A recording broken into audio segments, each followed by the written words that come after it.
الحمدللہ والصلاۃ والسلام علی رسول اللہ بسم اللہ الرحمن الرحیم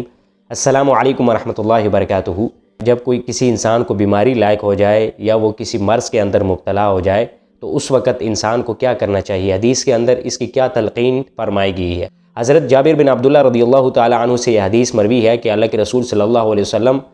تشریف لے گئے حضرت ام سائب یا دوسری روایت میں ام سائب یا ام مسیب رضی اللہ تعالی عنہا کے گھر تشریف لے گئے تو اس وقت وہ کانپ رہی تھی۔ تو اللہ کے رسول صلی اللہ علیہ وسلم نے فرمایا کہ تم کیوں کانپ رہی ہو؟ تو انہوں نے کہا کہ مجھے بخار ہے، اللہ اس میں برکت نہ رکھے۔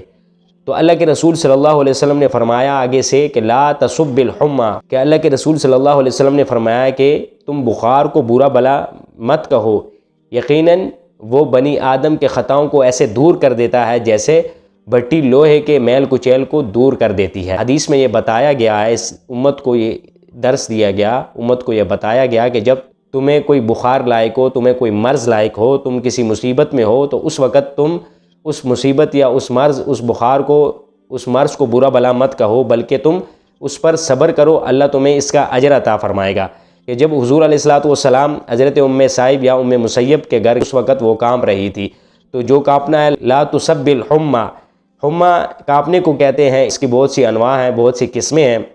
یہ قسم کی بیماری ہے۔ تو اس وقت وہ کانپ رہی تھی تو انہوں نے کہا کہ اللہ اس بخار میں برکت نہ رکھے، اس مرض میں برکت نہ رکھے۔ تو اللہ کے رسول صلی اللہ علیہ وسلم نے فرمایا کہ تم بخار کو، بیماری کو برا بلا نہ کہو، یہ اللہ کے افعال میں سے ہیں، اور جو چیزیں اللہ کے افعال میں سے ہوں تو ان کو برا بلا کہنا انسان کے لیے جائز نہیں۔ اس لیے ایک اور روایت میں کہ اللہ کے رسول صلی اللہ علیہ وسلم نے فرمایا کہ جس کا مفہوم کہ زمانے کو برا بلا مت کہو، کیونکہ زمانہ ہی اللہ ہے۔ جب تم کسی زمانے کو یا افعال کے، وہ افعال جو اللہ تعالیٰ کے طرف ہیں، تم اس تخلیق والے یعنی جس نے اس کو تخلیق کیا، اس کو بنایا، تو یہ اس ذات کے اوپر یہ اعتراض جائے گا۔ تو تم خالق حقیقی یعنی تم افعال کو، اس بیماری کو، اس مرض کو برا بلا مت کہو، بلکہ اس پر صبر کی تلقین گئی ہے۔ اور دوسرا یہ بھی بتایا گیا ہے کہ جو شخص، یہ جو مرض یا بخار ہوتی ہیں، یہ صغیرہ گناہوں کو کفارے کا سبب بنتی ہیں۔ جو صغیرہ گناہیں ہوتی ہیں